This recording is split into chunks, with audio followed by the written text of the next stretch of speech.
Hey, it's your boy Henry coming back with another YouTube video.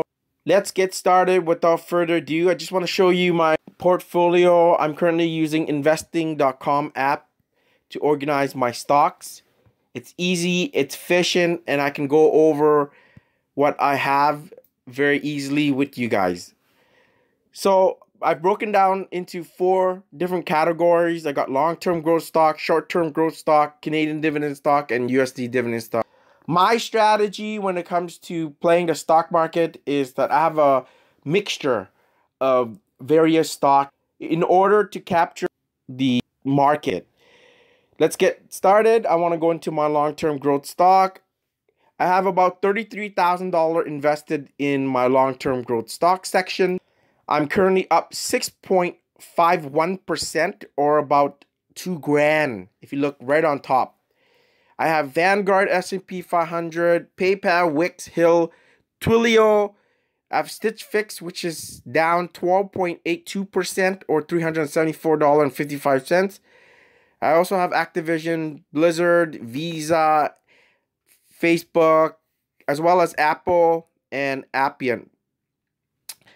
I'm currently down only in 2 positions, actually 3 positions, sorry.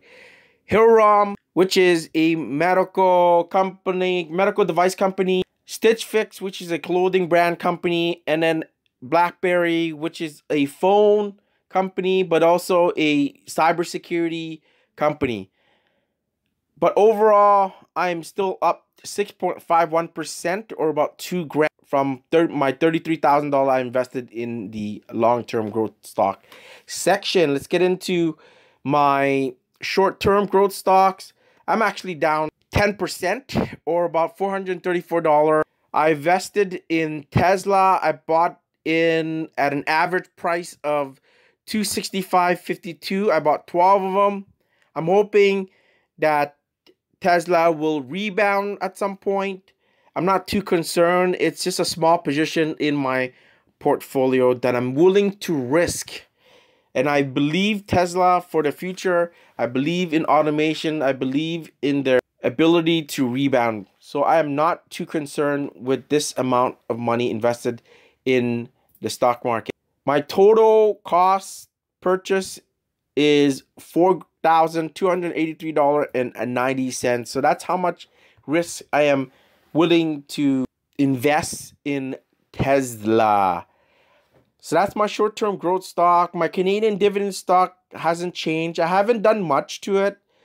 I'm up about 9.92% from my $24,000 I invested in Canadian dividend stock, or about $2,194.86. I'm up in pretty much all my position except Bank of Nova Scotia. I have AltaGas, Canadian Imperial Bank, RioCan, REIT, IGM, TransCanada, Manulife, Canadian Utility, and Bank of Nova Scotia. Bank of Nova Scotia, let's go into detail. I bought a 66 share at $75.77 per share for a total of $5,000. So I'm currently down 2.62%. But the great thing about Bank of Nova Scotia is that they do pay a very healthy dividend of about 4.77% or $3.48 per share. It's quite stable. This year it has gone up. If you bought in December, you would have been up of about 4 or 5%. Long-term wise, it's quite decent. It is somewhat of a growth stock if you look at its trajectory. And other than that, I don't have too much to say about Bank of Nova Scotia. It's quite a stable stock. I'm here for their dividend. I'm not here for their growth necessarily. And finally, I do have some USD dividend stock I'm holding for the long term.